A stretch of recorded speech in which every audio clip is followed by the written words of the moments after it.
Gold FM is #1 here in Sigatoka. Gold FM is our favorite radio station here in Waltoka. Gold FM is #1 in Nel. I love listening to Gold FM in Ba. We love listening to Gold FM, only the classic hits here in Suva. Hear about Bottle Cola, you immediately think of gold. I'm Josephine Sabi and I love hearing Gold FM. Gold FM, only the classic hits.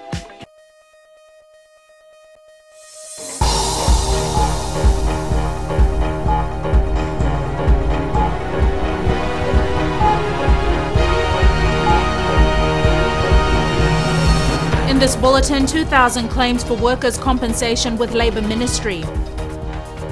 Police to investigate cases of parental neglect. And 200 beds for CWM's new maternity unit.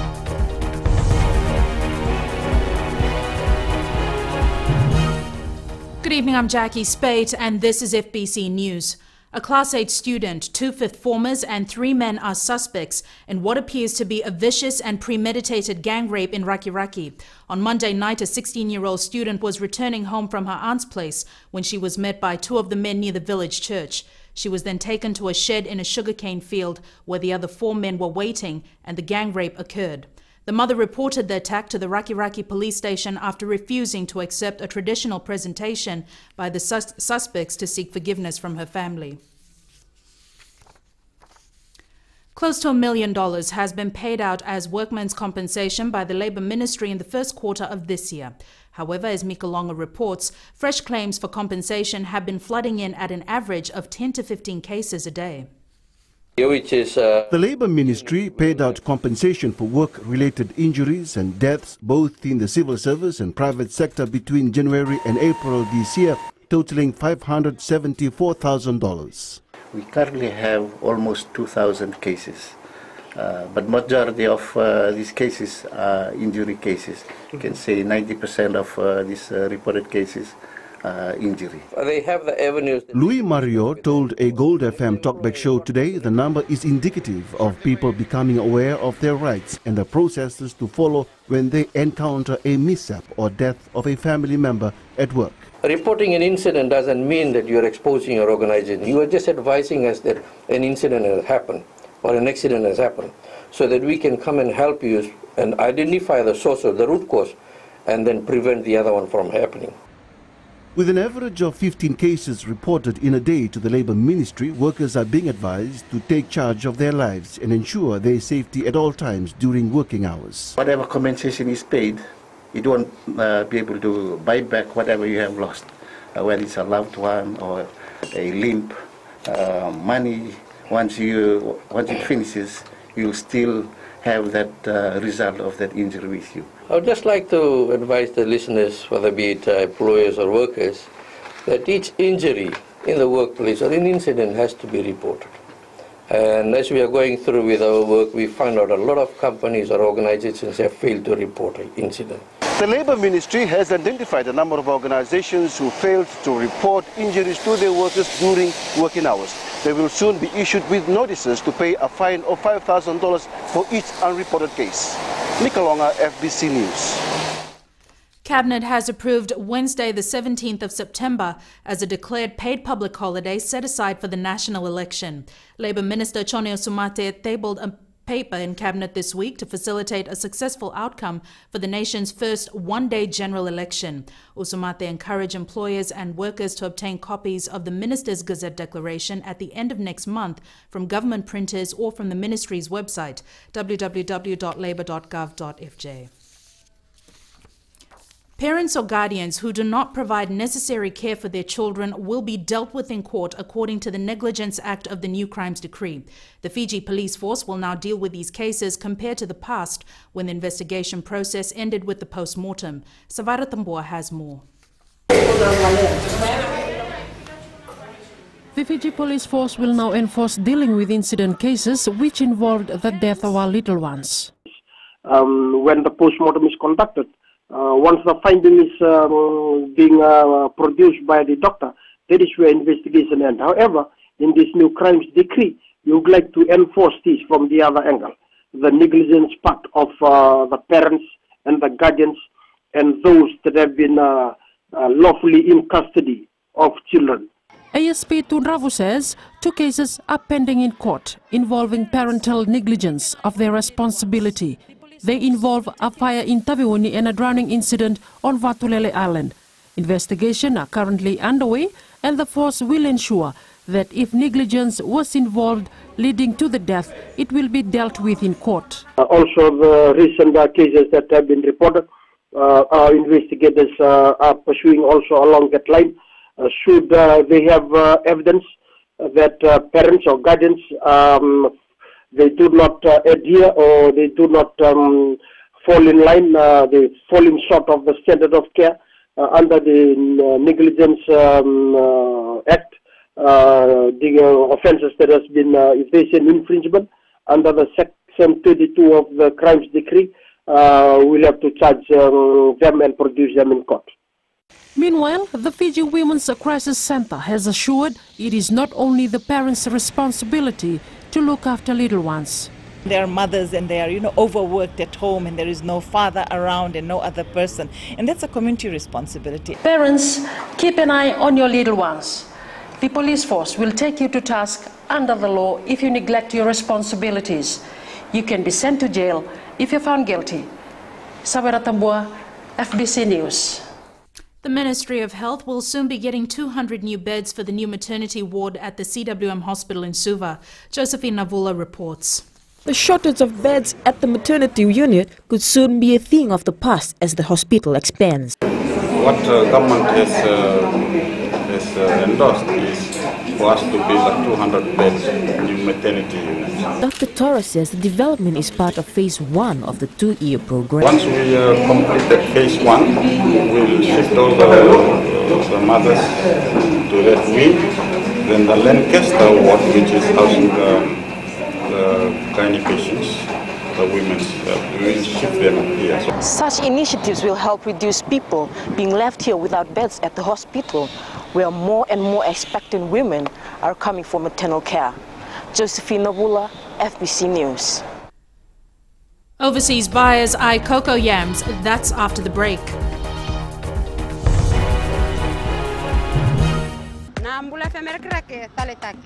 Gonga elambasa Mbula FM number 2 na sere. Ndo talita kana borong na Mbula FM number 2 na sere su. Au wait tu garaki au rebot tu nistima au ndo talita kana borong na Mbula.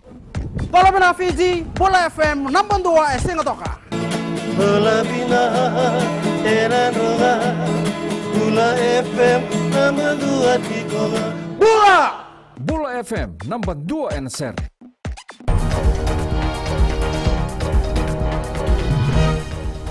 Welcome back. This is FBC News. A post-mortem is expected to be conducted tomorrow to determine the cause of death of a police officer in Nasinu. The body of Ratutevita Mataitonga was recovered from a freezer in the canteen of the Police Special Response Unit in 8 Miles yesterday morning. Ratutevita, who hails from Nandi and was in his early 20s, had recently been recruited by the Fiji Police Force. He was last seen drinking outside the barracks with 2 other officers on the weekend. The police investigation continues. The Agro-Marketing Authority of Fiji is urging farmers to plant and supply more cocoa yams on Dalanitana. Apisalomidoka reports. Cocoa yams on Dalanitana are a regular sight at the markets. While it's popular for many locals, this Ndalo variety is gaining recognition overseas. At the moment, there is a huge demand for the Fiji cocoa yams from the Australian and New Zealand market. In the past year, we've been sending about a ton of cocoa yams per container, but now the demand has risen to about 6 to 10 tons per month. Yaya says they are trying their best to meet this demand by going directly to farmers to raise interest in planting and supplying this variety of ndalo. Farmers targeted are mainly in the maritime areas of Rotuma, Kandavu, Lomaiviti and the Nabosa province on Vitilevu. At the moment we have about 800 kilos in our freezers. We're trying to collect as much as possible from nearby areas, but it seems that most of the farmers in these rural areas are not aware that cocoa yams is in demand from overseas market. The marketing authority has increased the farm gate price and could increase it furthermore if farmers supply more ndalo. Prices have started to go up. We started initially at 80 cents, now it's just gone up to 90 cents. But we don't want to drive it too far up, as we need to get more awareness to farmers so that they plant more before we increase the farm gate price to meet the efforts put in by the farmers, and so that they can get better benefits from their crops. The AMA is counting on farmers to supply the cocoa yams and meet expectations of overseas markets. A shipment of cocoa yams on Dalonitana is scheduled to leave for Australia and New Zealand early next month. Apisolome Doka, FBC News. Former businessman Benjamin Padarth was sentenced by the Suva Magistrate Court this morning for swearing in public. Padarth has been bound over for a sum of $500 by the court, ordered not to re-offend and to maintain good behavior. He was convicted of using abusive language in a public place. The court heard in 2010, Padarth swore at a woman while she was in a car waiting for her sister at Victoria Parade, Suva. Padarth pleaded not guilty but was convicted in a trial that saw 3 witnesses testify to the act. The National Federation Party will remove the media decree if it forms the government after the September elections. This is one of the issues the party is going to address, as Chanel Sivan reports. The first thing we will do, and I said this very clearly in my address, we will remove the media decree. The Media Industry Development Decree came into effect in June 2010. The decree spells out the code of conduct of journalists and media organizations. The National Federation Party will remove the decree, claiming it hinders reporting. I don't agree with the draconian fines and the draconian penalties. That's it? That's it. And you are going to remove the decree because of the fine? And we will remove the decree, we will improve on the decree, we will make the decree much more respectable, we will make the decree much more understandable, and we will make the decree so that you and the media organizations are not fearful of making a mistake and not taking a very, very precautionary approach, and in the process, compromising the fairness and the openness and the transparency of what you report. Under the media decree, journalists are now protected from revealing their sources. Once the decree will be removed, media organizations will not be protected. Let's put a framework. Let's have a process. You look at what's there in other countries. I'm not saying that media should not be regulated at all. There should be a framework within which the media should operate, code of conduct, code of ethics. These are all very, very important things, and I support that. So far, no journalist or media company has been fined under this decree. Censorship in Fiji stopped after the media decree came into effect in 2010. Since then, journalists are allowed to report freely, having the media decree as their guideline. Chanel Shivan, FBC News. Singer Shanaz Akhtar of Saragamapa fame and Shirag from Laugh India Laugh are in the country. Akhtar, Shirag and Karan Grover from the popular Hindi show Yahamai Gargar Kelly will host several shows here. Akhtar has asked his fans to buy tickets and watch him perform, while Shirag says people can expect an entertaining show. I want everyone to come to my show and meet me after work. I'd love for you to buy tickets for our show. They can expect a full enjoyment, entertainment and a full comedy. Or I'm sure to enjoy all Fiji people in 25, 26 April, 27, 28 and back-to-back 6 shows, and with my all makhi phasane wale hair. The first show will be on Saturday, 25th of April at the National Gymnasium in Suva. Meanwhile, TV series heartthrob Karan Grover is expected to arrive on Friday. We turn to sports now, and here's Jamie. Thanks, Jackie, and good evening. After the break, a look at Fiji Mbati's preparations for the Four Nations qualifiers and bar football to take its game up a notch at this weekend's OFC semi-finals. This and more after the break.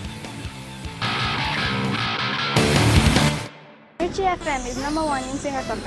और किसके सुनिए यार, हमारा एक सच्चा साथी है मिर्ची एफएम लंबा साथी. I love Mirchi FM. It's so hot. देखे में लाल लाल, खाए में हाय हाय.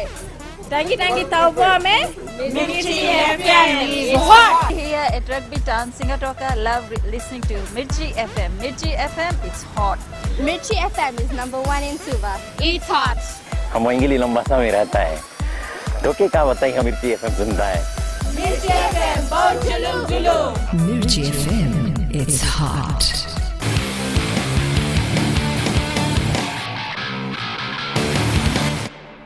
Welcome back to FBC Sports. The Vodafone Fiji Mbati side is expecting Samoa to come out firing in their Four Nations qualifying match next weekend. Coach Rick Stone has retained the majority of last year's World Cup squad to strengthen Fiji's bid for Four Nations spot.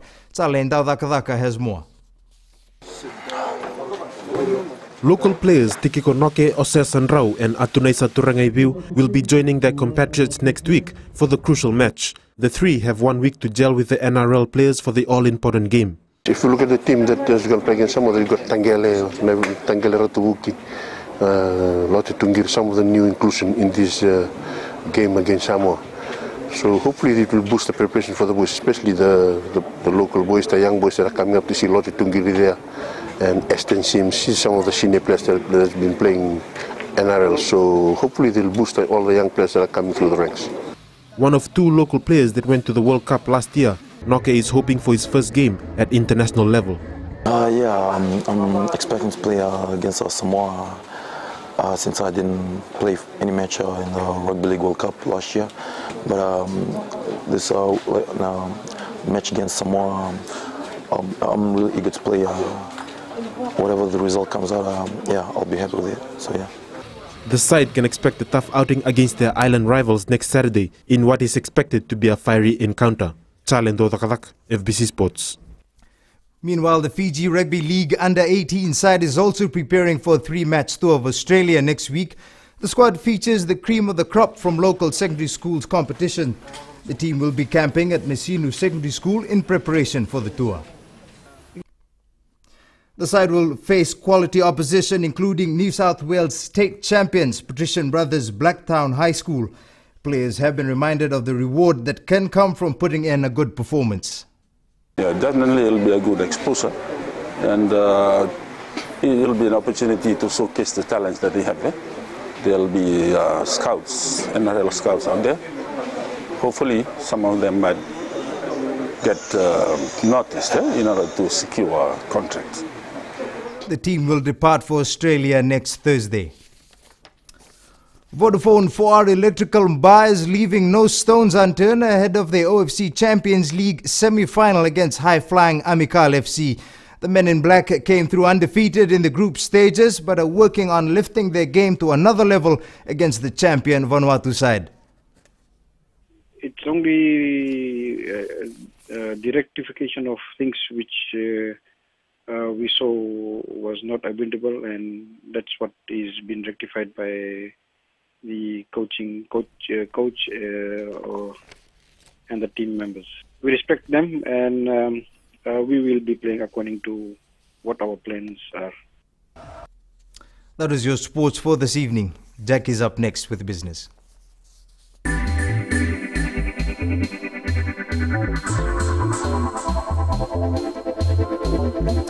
Prius vehicles sold in Fiji will not be recalled, says distributor Asco Motors. The company's national marketing manager Eleanor Korovulavola says there's a low demand for such vehicles here and they've only sold 5 in the past 2 years. Korovulavola adds one of the reasons could be the high price of the vehicle at $90,000 each.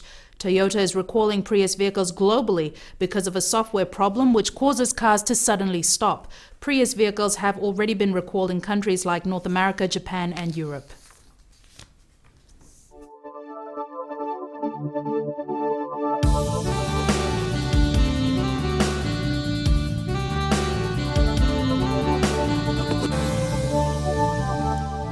Weather time now with Trish. Thank you, Jackie. Well, looking into today's conditions for Suva and Savo, showers all throughout. As for Nadi Lotoka, scattered showers in the morning, but was cloudy in the afternoon. Lambasa, cloudy all throughout. Now with the weather, temperatures 30, the lowest was Lautoka, Suva and Savu-Savu, and at 31 was Nandi and Ba, where the highest today was Lambasa hitting 33 degrees. Looking into tomorrow's condition, for the jet-set town Nandi, Lautoka, Ba, Lambasa will have fine weather all throughout. Suva and Savu-Savu will have showers in the morning and scattered showers later in the afternoon. This very beautiful image here of the sunrise over Ovalau captured by Maritha Savo. Thanks so much for that, Trish. The main points again. A Class 8 student, 2 fifth formers and 3 men are suspects in what appears to be a vicious and premeditated gang rape in Rakiraki. Cabinet has approved Wednesday the 17th of September as a declared paid public holiday and the day set aside for Fiji's election. And the Ministry of Health will soon be getting 200 new beds for the new maternity ward at the CWM hospital in Suva. To our poll question now, we're asking: are you familiar with the elections voting process? Visit our FBC website www.fbc.com.fj to take part.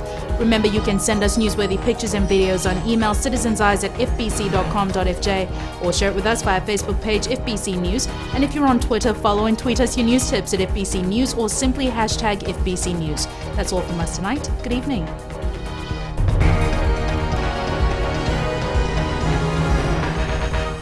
Ito singa to kung tali ta na baro nga radio Fijuan na station gal mo to. Ako na poro ko na tali ta. Mandaw tali ta gini na baro radio Fijuan. Kitongo isu untuk tali ta na baro na radio Fijuan station gal mo to. Kito tali ta na radio Fijuan. Na radio Fijuan ento tali ta nga Singotoka. Station di Matino Pinatia na radio Fijuan ko pa kayan. Na Radio Fijuan nandu mo ibiti na bonga ni BNN.